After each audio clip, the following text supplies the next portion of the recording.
although it happened many years ago, it seems almost like yesterday.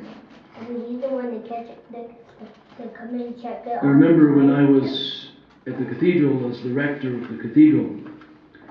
The cathedral parish received in Portland large groups of immigrants.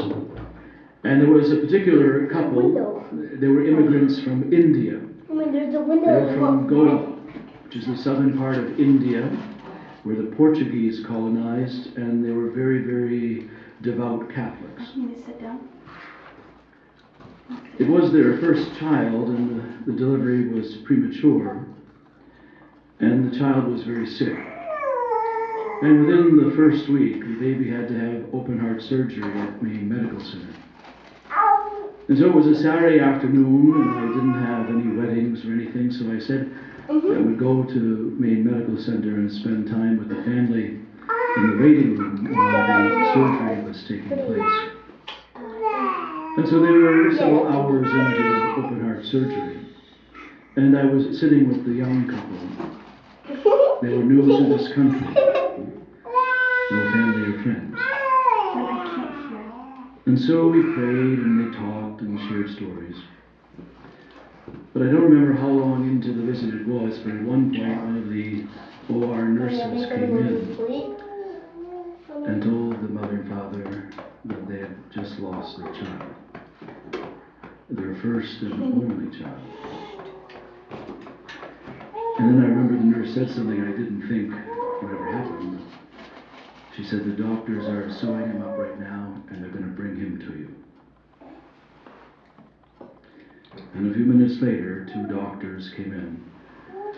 The baby was wrapped in a little towel and gave it to the father and then to the mother. Of course, everybody was crying. And then the mother, her name was Anita, I remember, she asked a question, but before I could answer, she had said, Father, don't you want to hold my baby? And she gave him to me.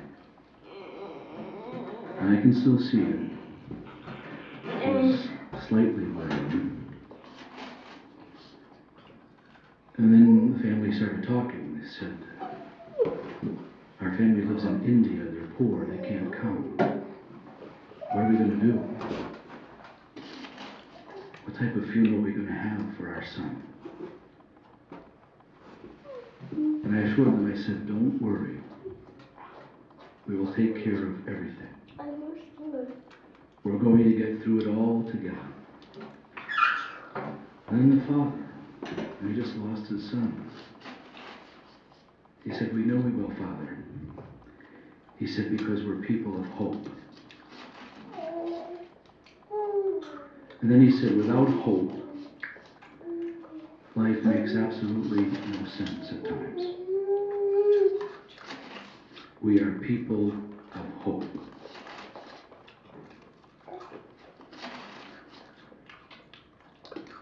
And when you think about that scene in Father's words, it's really in stark contrast to the first reading we just heard. The first reading, as you know, was from the Old Testament, from the book of Job. And you see Job had some calamities, some sufferings that befell him and his family, and he lost hope. He even said in that reading, he said, I have no hope. You know, and he also in that reading, he said, I've been assigned months of misery, troubled nights. You see, in the midst of the suffering and loss that fell Job, he cried out, where's God in all this? In the midst of that suffering, in the midst of loss, he had no hope. And life didn't make sense. But we know if we read the rest of the book of Job towards the end, in the end of that book, eventually, through the darkness, Job sees the light. And eventually, he finds his hope. And he praises God. He finds his hope and he praises God because, as we heard in the responsorial psalm today, God heals the brokenhearted. See you later. Maybe not in Bye. the time that we want, but God does. And even today in the second reading, St. Paul was convinced of God's glory, that he carried the message of hope to the ancient Near East, the ancient world. St. Paul had an experience of the resurrected Jesus. He was blinded and Christ spoke to him. And in the desert, God revealed himself to him. And so he was convinced of the glory of God. And so he was convinced of that hope. And he would go all around the ancient Near East, Corinth, Ephesus, Thessalonica, Galatia, Philippi, building churches and preaching, because he was convinced of the glory of God. And he knew, because he heard the resurrected Christ, so he knew that there was life after death, and he was convinced of that hope. And he went all around the ancient Near East, visiting more places than the other apostles combined. And in the gospel reading, we see in the gospel reading, Jesus brings hope. He brings hope to the sick. He brings hope to the lame, those that are possessed by demons. In fact, that's really the whole central message of Christ. Where people were in darkness, he came to bring light. Where they were hungry, he came to bring food. His whole message was one of hope. We are people of hope. And without hope, life makes absolutely no sense at times. That message of hope that we read about must also be ours. Yours and mine. Because sometimes, make no mistake, sometimes we're going to be tempted to be like Job. To give up. To say there's no hope. Sometimes when life comes, and there's some dark times, we're going to be tempted to just throw in the towel. Maybe sometimes, our adult children aren't doing what we would like them to do or what we'd like, and so we ask how to make sense of everything. Well, we are called to be people of hope. And that message must also be ours. We are called to be people of hope. And hope is this. Just as oxygen is for the lungs, such is hope for the meaning of life. Because without oxygen, we can't breathe. Just as oxygen is for the lungs, so hope is for the meaning of life. Even in the midst of darkness. We are people of hope. Well, we got that message, Father, but what can we do? 3 things. 3 things that will help us really be people of hope and will get us through. 3 things that we can easily work on so we don't become like Job. First thing, we must trust that God is listening to us even when we don't think we're getting a response. We must trust that God is listening to us even if we don't hear some response. Because we know, and God can't tell a lie, God said, I will be with you till the end of the world. He said, ask and you shall receive. Seek and you shall find. But we also know that our ways are not God's ways. And God also said, He said, if I take care of the trees and the flowers and the birds, how much more important are you? I can put the password in. The people of hope, we trust that God is listening to us even when there is no response.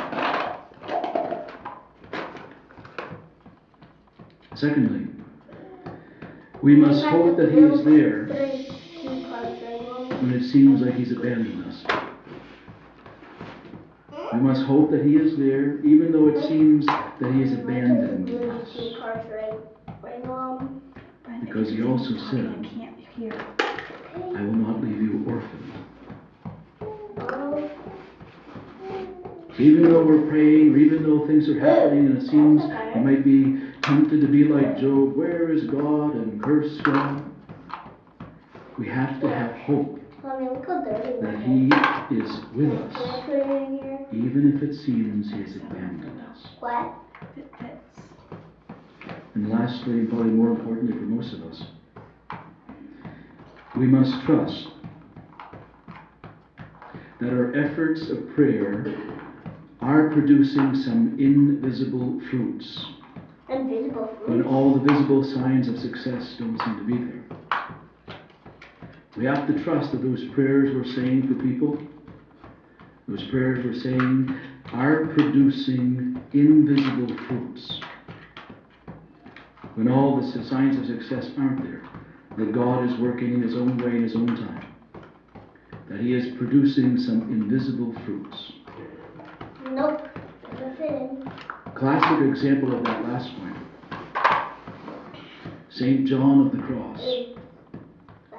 St. John of the Cross was a Spanish, actually a young man from Spain in the 15th century, but he was also a man of prayer. And you know, he had a habit. Whenever he would pray, whatever it was doing, after he finished prayer, he had a journal, like a notebook. And he would write what happened in his prayer, what he felt, or how he witnessed God, whatever it was. And he would do that. But there became a point in his life that one day, it started one day, he had spent an hour or so in prayer, and when he finished, he wrote one word in his notebook. Of course, he wrote in Spanish. He wrote nada, which in English means Why don't you go hook that on her car nothing. seat? What?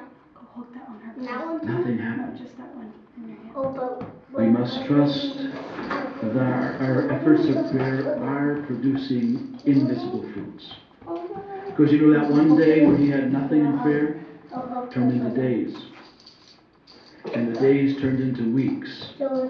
And the weeks turned into months. But he continued to trust and have hope. And you know what happened?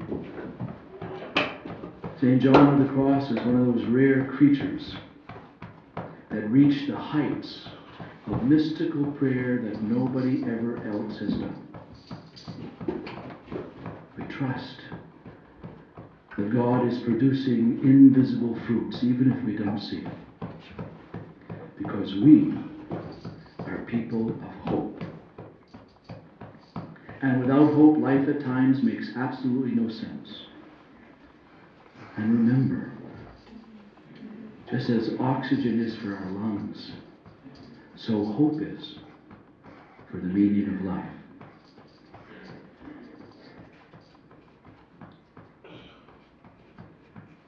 Now back to where I began.